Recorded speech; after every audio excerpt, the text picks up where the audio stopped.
집이 조용할수록 그 안에는 더 큰 소음이 숨어 있다. 제가 문을 두드리려 손을 올리기도 전에 아파트 안에서 갑작스레 울려 퍼진 소리, 물건이 쾅 떨어지는 소리, 유리 깨지는 찰랑거림, 그리고 분노의 비명이 번지듯 터져나왔습니다.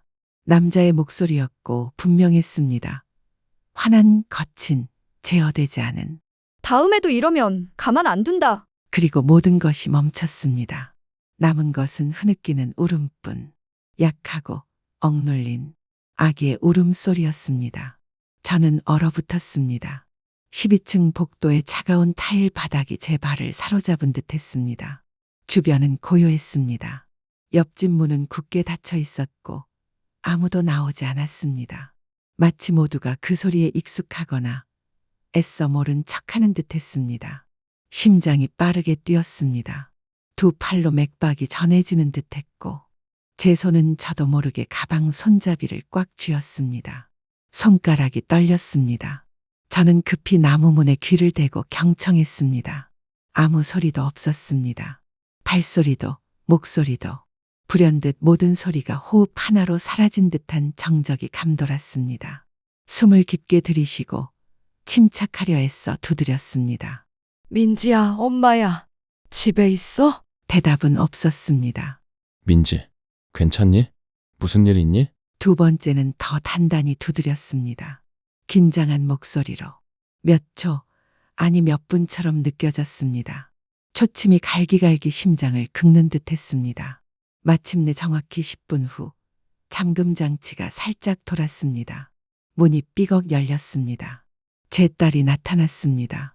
집안 불빛이 비쳐 그녀의 창백한 얼굴이 드러났습니다. 화장기 없고 흐트러진 머리, 어깨 한쪽으로 흘러내린 헐렁한 티셔츠, 흐릿한 멍자국.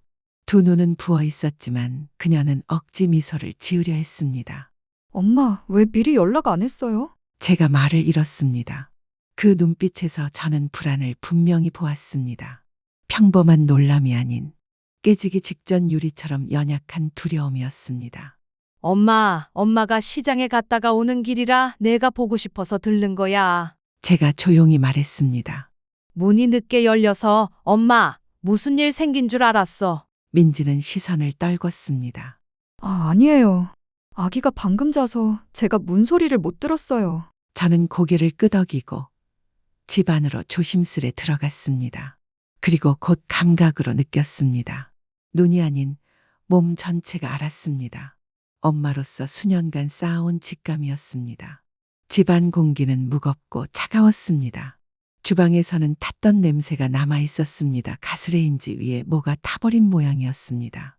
거실 등은 완전히 켜지지 않았고 커튼은 닫혀 있어 희미한 노란빛이 더욱 음산하게 퍼졌습니다.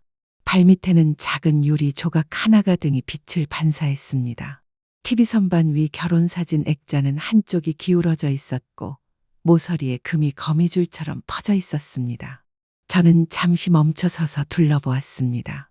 아무 말도 하지 않았습니다. 민지는 부엌 쪽으로 급히 걸어가며 엄마께 차 물 끓여드릴게요. 하며 목소리를 던졌습니다. 저는 대답하지 않았습니다. 선물 바구니를 탁자 위에 놓고 잠자코 침침한 침실 문을 바라보았습니다. 조용히 돌아가는 선풍기 소리만 들렸습니다. 울음은 멈췄지만 방 안 공기는 여전히 마치 방금 폭풍이 지나간 듯 미세하게 떨리고 있었습니다. 그때 저는 묻지 않았습니다. 하지만 속으로는 분명히 알고 있었습니다. 이곳에는 내부가 썩어가는 무언가가 있다고. 민지가 방금 가져다 준 뜨거운 차를 한 모금 마셨습니다. 오래된 도자기 잔, 따뜻한 물. 그러나 그 안에는 아무 향이 없었습니다. 말린 사과의 향도, 계피 향도, 생강 향도. 딸이 예전에는 제가 걸릴까 참아다 넣던 향들.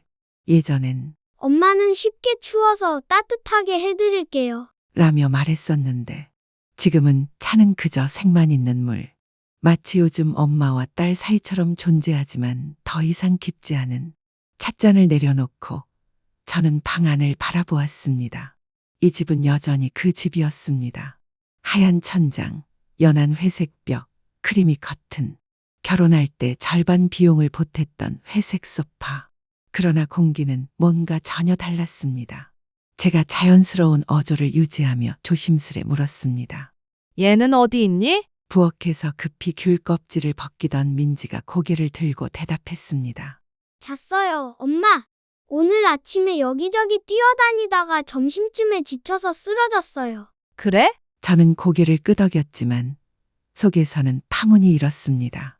그 애는 본래 활발하지만 이렇게 일찍 자는 법은 없었습니다. 그리고 조금 전에 울음소리, 달콤한 잠이라면 왜 그렇게 흐느꼈을까요? 민지가 부엌 일에 바쁜 틈을 타 저는 조용히 거실을 돌아다녔습니다. 책장에 손을 얹어 먼지를 닦는 척 몇 군데를 닦아내며 마치 꼼꼼한 엄마처럼 행동했지만 사실 저는 관찰하고 있었습니다. 소파 옆에는 장난감 바구니가 놓여 있었고 그 안에는 구겨진 만화책 몇 권, 미니 자동차, 그리고 귀 한쪽이 뜯어진 인형 곰 한 마리가 있었습니다. 제 찻잔 옆 탁자에는 조그만 도자기 그릇이 있었는데 반쯤 깨져 있었고 그 가장자리는 날카롭게 갈라져 있었습니다. 금방 깨진 듯한 모습이었고 누군가 너무 지쳐서 치우지 않은 듯 그대로 방치되어 있었습니다. 저는 몸을 굽혀 조심스럽게 조각을 집어들었습니다. 손이 살짝 떨렸습니다. 이 그릇이 기억났습니다. 작년 민지 생일에 제가 선물했던 흰색의 은태를 두른 도자기 그릇 세트 중 하나였습니다. 그땐 고맙다고 길게 3줄이나 되는 문자를 보냈었죠. 지금은 하나가 이렇게 깨져 아무렇게나 내버려진 채 마치 숨겨진 증거처럼 민지야. 저는 조용히 불렀습니다. 이 그릇 언제 깨진 거니? 부엌에서 물소리가 멈췄습니다.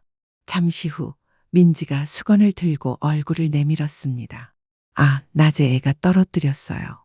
장난치다가 탁자에 손 뻗었는데 제가 못 봤거든요. 저는 조용히 고개를 끄덕였습니다. 하지만 눈은 민지의 손을 떠나지 않았습니다. 왼쪽 손목에 연한 멍자국 하나가 있었습니다. 크지는 않았지만 제 가슴을 아프게 하기에 충분했습니다. 바로 묻지는 않았습니다. 그저 조용히 다가가 민지가 들고 있던 과일 접시를 받았습니다. 우리는 함께 소파에 앉았습니다.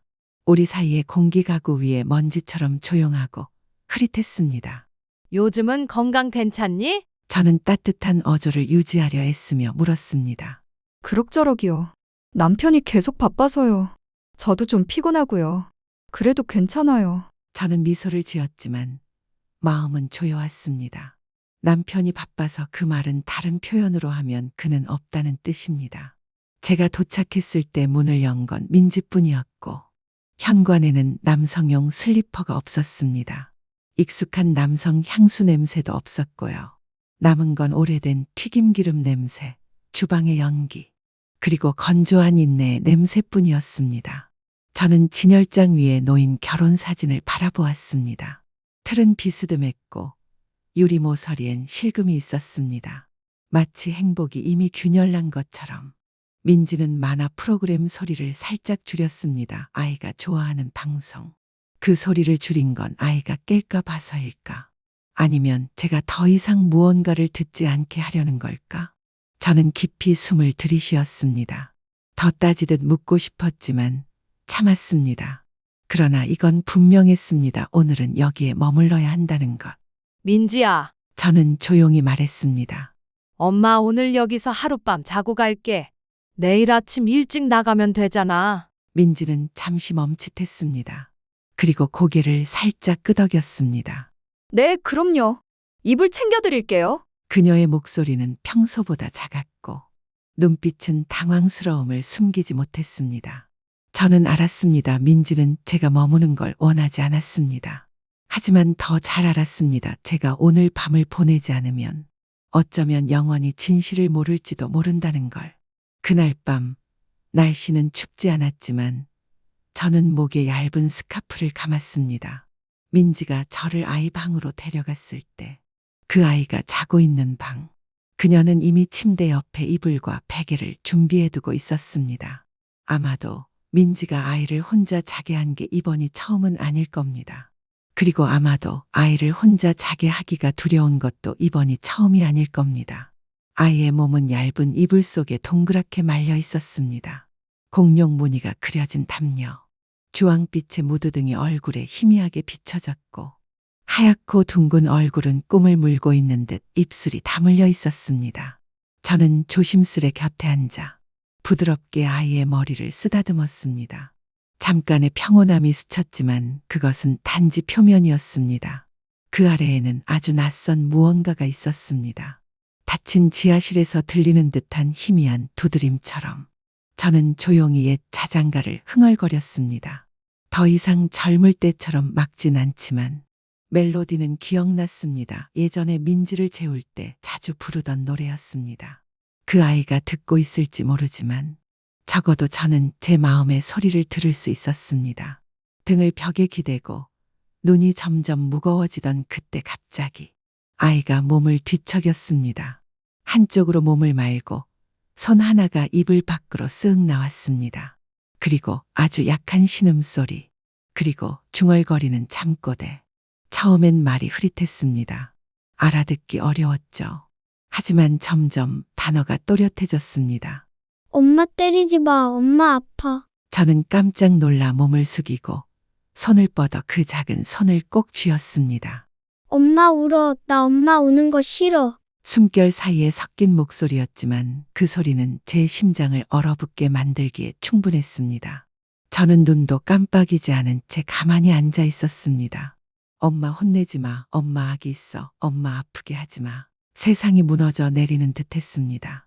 하나하나 떨어지는 그 말들이 돌덩이처럼 가슴속으로 무겁게 쌓였습니다. 저는 손자 아이를 껴안았습니다. 놀란 듯 몸을 움찔하더니 이내 익숙한 품을 느끼고 차츰 진정됐습니다. 저는 조용히 속삭였습니다. 할머니가 여기 있어. 괜찮아. 눈물은 흐르지 않았지만 제 마음은 산산이 부서졌습니다. 그 포옹은 더 이상 손자를 달래는 할머니의 품이 아니었습니다. 그건 진실을 너무 오래 덮어온 것을 막아내려는 어머니의 포옹이었습니다. 내 딸은 맞고 있었습니다. 한 번이 아니었습니다. 그리고 지금 임신 중이었습니다. 또 하나의 아이 환영받지 못한 생명. 사위는 그런 일을 자기 아내에게 했습니다. 단지 아이가 원치 않던 시기에 찾아왔다는 이유로 저는 눈을 질끈 감았습니다. 눈물은 흐르지 않았습니다. 그것들은 분노에 눌려 있었습니다. 말없이 날카로운 칼날 같은 분노에. 오후에 본 민지의 눈빛이 떠올랐습니다. 피하고 지쳐있던 그 눈빛. 손목의 멍을 저는 일부러 못 본 척했습니다. 제가 도착했을 때 문 뒤에서 들리던 깨지는 소리도 기억났습니다. 이제 더는 의심이 아니었습니다. 모든 게 사실이었습니다. 그날 밤 저는 아이 옆에 조용히 앉아 있었습니다. 잠들지 않았습니다. 작고 고른 숨소리를 들으며 마치 무엇인가 아주 연약한 것을 지키고 있는 듯 했습니다. 언제 아침이 밝았는지는 모르겠습니다. 다만 창문 틈으로 쐬어드는 첫 햇살을 보았을 때 저는 결심하고 있었습니다. 내 딸에게 더 이상 어떤 상처도 허락하지 않겠다고. 평생 한 번도 해보지 않은 일을 하게 되더라도 저는 반드시 할 것입니다. 다음 날 아침 햇살이 커튼 틈을 비집고 들어와 바닥에 긴 그림자를 만들었습니다. 저는 밤새 한숨도 자지 않았습니다. 손자의 숨결 하나하나를 지키듯 듣고 있었습니다. 민지가 조심스레 방문을 열었습니다. 엄마 감기 들까봐 아침에 죽 끓였어요. 따뜻하게 드세요. 저는 딸을 바라보았습니다. 그 얼굴엔 더 이상 눈물 자국은 없었지만 눈빛은 폭풍우가 지나간 바다처럼 고요하지만 깊은 흔들림이 있었습니다. 저는 고개만 끄덕였습니다. 말은 하지 않았습니다. 아침 식사는 조용히 지나갔습니다. 저는 죽을 음미하는 척했고 민지가 유치원 이야기며 별것 아닌 말을 하는 걸 듣는 척했습니다. 하지만 마음속에선 해야 할 일들을 하나하나 정리하고 있었습니다. 저는 알았습니다. 오늘 아무것도 하지 않고 이 집을 떠난다면 제 딸을 영영 잃게 될 것이라는 걸. 그 손목의 멍이 아니더라도, 그 아이의 울먹인 잠꼬대가 아니더라도 최소한 저는 엄마니까요. 식사 후 저는 민지에게 말했습니다. 오늘은 시내 좀 혼자 돌아다녀야겠어. 오랜만에 그냥 걷고 싶네. 민지는 조금 놀란 듯 물었습니다. 제가 같이 갈까요? 저는 고개를 저으며 살짝 웃었습니다. 괜찮아. 너 좀 쉬어. 엄마도 가끔은 혼자 움직여야지. 저는 작은 천 가방 하나만 들고 집을 나섰습니다. 그 안에는 오래된 휴대폰 하나, 작은 수첩 하나, 그리고 어제 몰래 찍어둔 사진 몇 장이 있었습니다. 금이 간 액자 사진, 탁자미 깨진 도자기 조각 사진, 민지가 설거지 중 몰랐던 사이에 찍은 손목의 멍 사진. 저는 지하철을 타고 시내 중심으로 향했습니다. 제가 필요한 모든 것이 있는 곳. 첫 번째 목적지는 사진 인화소였습니다. 젊은 직원에게 사진을 선명하게 어떤 보정도 없이 인화해달라고 부탁했습니다. 그가 묻더군요. 이 사진들 어디에 쓰시려고요? 저는 그저 미소 지었습니다. 기념하려고. 내가 왜 침묵하지 않았는지 기억하려고. 사진들을 조심스레 가방에 넣고 손이 조금 떨렸습니다. 두려움 때문이 아니라 이제까지 한 번도 해보지 않았던 일을 시작하려 하기 때문이었습니다. 저는 오래전 한 지인이 소개해줬던 골목 안작은 탐정 사무소로 향했습니다. 그 집은 예전에 땅 분쟁 소송을 겪을 때 도움을 받았던 곳이었죠. 문을 밀고 들어갔습니다. 중년의 남자가 안경을 쓰고 컴퓨터 자판을 두드리다 말고 고개를 들었습니다. 안녕하세요. 무엇을 도와드릴까요? 저는 자리에 앉아 그 사람의 눈을 똑바로 바라보며 말했습니다. 제 사위를 조사하고 싶어요. 외도를 의심하고 있어요. 하지만 더 중요한 건 제 딸을 폭행하고 있을지도 모릅니다. 그는 잠시 말없이 있더니 말했습니다. 기본적인 정보가 필요합니다. 이름, 사진, 주소, 추적이 필요한 시간, 최종 목적은요? 저는 조용히 수첩을 꺼내 정보들을 건넸습니다. 그의 사진, 회사 주소, 타는 차량, 평소 귀가 시간, 그리고 마지막으로 덧붙였습니다. 필요하다면 법정에 제출할 수 있는 증거가 필요합니다. 그는 고개를 끄덕였습니다. 이 사건 우선으로 처리할게요. 사흘 안에 첫 결과를 드릴 수 있어요.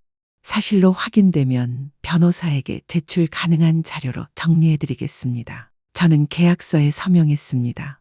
그곳을 나섰을 땐 이미 정오가 지나 있었지만 피곤하지 않았습니다.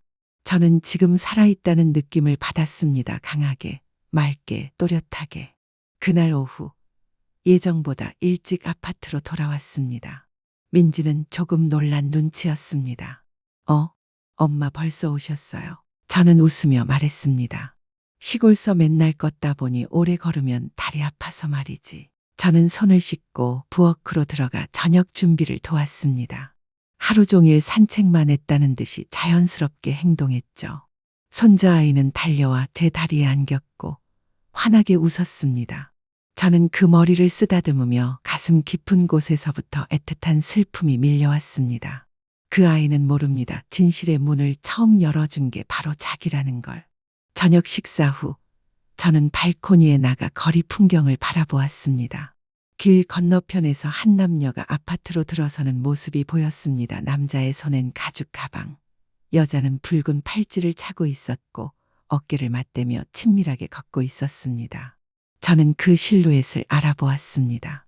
한때 조용하고 성실하다고 믿었던 내 사위. 하지만 그날 밤 그의 눈빛엔 임신 중인 아내를 둔 남자의 그림자는 없었습니다. 저는 사진을 찍지 않았습니다. 그저 바라봤습니다. 왜냐하면 저는 알았습니다. 제 뒤편, 저 방 안에서 딸은 아이를 재우며 그의 귀가를 기다리고 있을지도 모른다는 것을. 그리고 도시 어딘가 제가 고용한 탐정이 이 장면을 분명히 기록하고 있으리라는 것도 저는 마음속으로 다짐했습니다. 단 한 번만이라도 딸이 감히 하지 못한 일을 대신하겠다고. 그 사흘은 제 인생에서 가장 길게 느껴진 날들이었습니다. 저는 계속 아파트에 머물렀습니다. 겉으론 조용한 시어머니로 요리하고 청소하고 손자와 놀아주는 아무 일도 없는 것처럼 지냈지만 속에선 매 순간 진실이 드러나길 기다리고 있었습니다. 넷째 날 아침 저는 전화를 받았습니다. 탐정의 목소리는 침착했지만 단호했습니다. 이제 모든 게 밝혀졌습니다. 직접 오시는 게 좋겠습니다. 저는 긴 소매 옷을 입고 목도리를 두르고 모자를 썼습니다. 춥기 때문이 아니라 사람들이 저를 주목하지 않게 하려는 의도였습니다. 그 사무실에 들어섰을 때 분위기는 조용했습니다. 남자는 일어나 저를 공손히 맞이했고 그의 태도는 자신이 무엇을 전달하는지 그 무게를 잘 아는 듯 했습니다. 지난 3일간 그 사람은 총 6번 그녀를 만났습니다. 회사 앞에서 픽업, 저녁 식사, 호텔 출입, 또한 두 사람의 통화 일부를 녹음했습니다. 대부분은 아내에게 얽매여 힘들다거나 둘째 아이는 원치 않는다는 불평이었습니다. 저는 그가 내민 두꺼운 봉투를 흔들림 없이 받았습니다. 고맙습니다. 이제부터는 제 몫입니다. 그날 밤 저는 민지가 어릴 때부터 좋아하던 미역국을 끓였습니다. 소박하고 정돈된 저녁 식사. 손자는 밥을 먹자마자 졸려 하길래 품에 안아 방으로 들어가 살짝 재웠습니다. 민지는 조용히 설거지를 하고 있었습니다. 작은 몸이 부엌의 불빛 속에 그림자처럼 드러났고 그 모습은 조용하고 말없는 외침 같았습니다. 그리고 저는 기다렸습니다. 밤 10시 현관문이 열렸습니다. 남자의 발소리가 타일 바닥 위로 울렸고 강한 향수 냄새가 코를 찔렀습니다. 민지가 사줬던 향이 아니었습니다. 가벼운 휘파람 소리까지 이 집이 단지 스쳐가는 곳인 양. 저는 자리에서 일어났습니다. 그는 제가 거실 중앙에 앉아 있는 모습을 보고 놀란 듯 굳었습니다. 어머님, 아직 안 가셨군요? 어색한 목소리. 저는 바로 대답하지 않았습니다. 천천히 갈색 봉투를 책상 위에 올려 그에게 밀었습니다. 앉아요.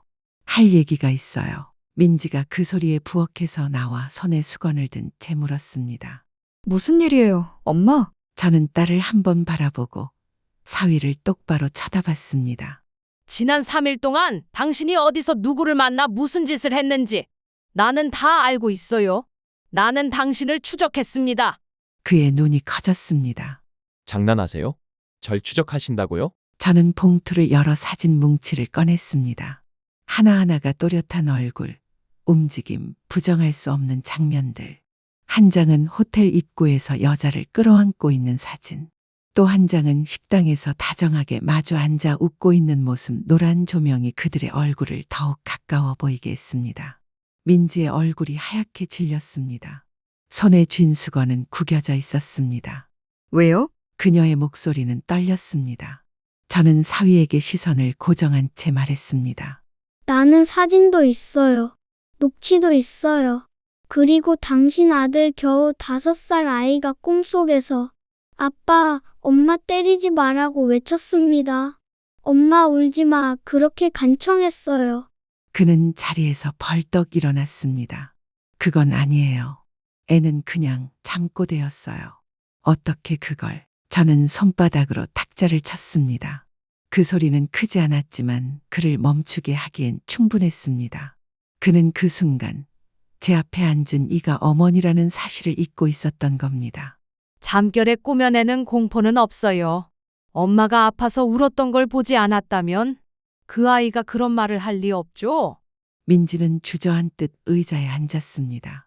눈가엔 눈물이 맺혀 있었고 두 손은 배를 감싸 안았습니다. 마치 뱃속 아이를 손뿐 아니라 남은 모든 힘으로도 끌어안고 있는 듯 했습니다. 저는 딸을 바라보며 목소리를 부드럽게 낮췄습니다. 엄마가 변호사도 선임했어. 서류도 다 준비돼 있어. 내가 원한다면 엄마가 같이 법원에 가줄게. 내가 아직 용기가 부족하다면 엄마가 대신 고소장에 서명할게. 민지는 저를 바라봤습니다. 눈은 흐려졌고 입술은 살짝 떨렸습니다. 엄마, 나 무서워. 저는 다가가 딸을 끌어안았습니다. 괜찮아. 엄마가 있잖아. 더 이상 누구도 널 다치게 하지 못해. 한 번이면 충분해. 숨막히는 정적 속에서 그는 하얗게 질린 얼굴로 서 있었습니다. 처음으로 저는 그가 아무 말도 못하는 모습을 보았습니다. 그건 부끄러움 때문이 아니라 권력을 잃은 자의 침묵이었습니다. 마침내 민지는 고개를 끄덕였습니다. 손이 떨렸지만 확고히 고소장에 서명했습니다. 저는 마지막으로 그를 바라보며 말했습니다. 당신은 더 이상 내 딸의 남편도 이 아이의 아버지도 아니야. 법이 명령하기 전에 이 집에서 나가. 2주 뒤 임시 재판에서 접근 금지 명령이 내려졌고 저는 조용히 짐을 챙겨 택시를 불렀습니다. 민지와 손자를 데리고 고향으로 돌아왔습니다. 울지 않았습니다. 뒤도 돌아보지 않았습니다. 우리는 그저 앞으로만 걸었습니다. 꽃피는 종려넝쿨 아래 시골 마을의 울퉁불퉁한 길을 따라 작은 옛집으로. 그 집은 민지가 어릴 때부터 있던 집입니다. 흰 벽은 바래고 계단은 시간이 지나 금이 갔지만 기와지붕은 여전히 단단히 세 세대를 지켜왔습니다. 제가 늘 농담처럼 말하곤 했죠. 이 집은 비록 늙었지만 주인보다도 더 고집이세. 차가 집 앞에 멈추자 먼 민지가 대학 다닐 때부터 키운 늙은 개가 달려나와 짖었습니다. 꼬리를 신나게 흔들며 반겼습니다. 손자는 소리치며 달려갔습니다. 작은 장난감 가방을 높이 들고 환하게 웃으며 말했습니다. 할머니, 여기 할머니 집이에요. 너무 예뻐요. 저는 눈가가 붉어지며 고개를 끄덕였습니다. 그래, 이제부터 여기가 내 집이야. 처음 며칠 동안 민지는 조용했습니다. 말이 적었고 종종 마루에 앉아 잔잔한 차를 들고 저 멀리 푸른 논을 바라봤습니다. 연한 노을이 창백한 얼굴을 감싸 안아 폭풍을 견뎌낸 사람처럼 보였습니다. 쓰러지지 않았지만 지쳐있는 저는 재촉하지 않았습니다. 우리는 말보다 행동으로 교감했습니다. 제가 채소를 씻으면 민지가 고기를 썰고, 제가 마당을 쓸면 민지는 쌀을 씻고, 제가 조상님께 향을 올리면 민지는 조용히 두 손을 모았습니다. 아무도 강요하지 않았지만 그 작은 일들이 하나하나 마음의 상처를 꿰매는 바늘 같았습니다. 밤이면 손자가 잠든 후 민지와 함께 차를 마셨습니다. 어느 날 민지가 물었습니다. 엄마, 나 이 아이를 낳는 게 잘하는 일일까? 저는 그녀의 손을 가만히 잡았습니다. 사랑을 선택한 건 잘못이 아니야. 그 사랑을 소중히 여기지 않은 사람이 잘못이지. 민지는 아무 말 없이 제 어깨에 기대 아이처럼 울었습니다. 그날이 귀양 후 처음으로 민지가 스스로 약해져도 괜찮다고 허락한 날이었습니다. 손자는 금방 마을에 익숙해졌습니다. 활기찬 작은 씨앗처럼 이 땅에 뿌리 내렸습니다. 일주일 만에 마당의 닭기름을 모두 외우고 연못에 물고기 밥도 주며 이웃들을 틀림없이 아저씨, 이모라고 불렀습니다. 어느 오후 제가 민지에게 줄 약초물 끓이는 화덕 앞에 앉아 있을 때 손자가 달려와 제게 안겼습니다. 할머니, 나 여기서 평생 있어도 돼요? 저는 웃으며 그 이마의 땀을 손등으로 닦아주었습니다. 그럼 내가 원하면 여긴 언제나 내 집이야. 그 아이는 웃으며 뛰어갔습니다. 작은 발소리가 마당에 울려 퍼지며 축제의 북소리처럼 들렸습니다. 시간이 흘러 마당 앞 망고나무의 열매가 맺히기 시작했습니다. 민지는 저와 함께 텃밭을 돌보고 음식을 만들고 곧 태어날 아기를 위한 털실 옷을 뜨기 시작했습니다. 그녀의 배는 점점 둥글게 차올랐고 그건 단순히 생명의 모습만이 아니라 희망, 회복의 증거였습니다. 어느 날 아침 제가 빨래를 널고 있을 때 민지가 옆에 서서 조심스레 배에 손을 얹고 말했습니다. 엄마, 나 결정했어요. 이 아이 이름 희원으로 할게요. 희는 희망, 원은 평온. 형처럼 상처받지 않게 키우고 싶어요. 저는 그녀를 바라보았습니다. 처음으로 그 눈에서 따뜻한 빛을 보았습니다. 그건 살아남은 사람의 빛이 아니라 다시 살아가려는 사람의 빛이었습니다. 저는 고개를 끄덕였습니다. 예쁜 이름이네. 그리고 너랑도 잘 어울려. 넌 엄마의 희원이니까. 1년 후 봄, 작은 집에 또 하나의 울음소리가 더해졌습니다. 갓 태어난 여자아기, 우유처럼 흰 피부, 반짝이는 검은 눈동자, 아이를 품에 안은 그날, 저는 조용히 속삭였습니다. 안녕. 우리 가족의 작은 평온이. 밖에선 유자꽃이 만개했습니다.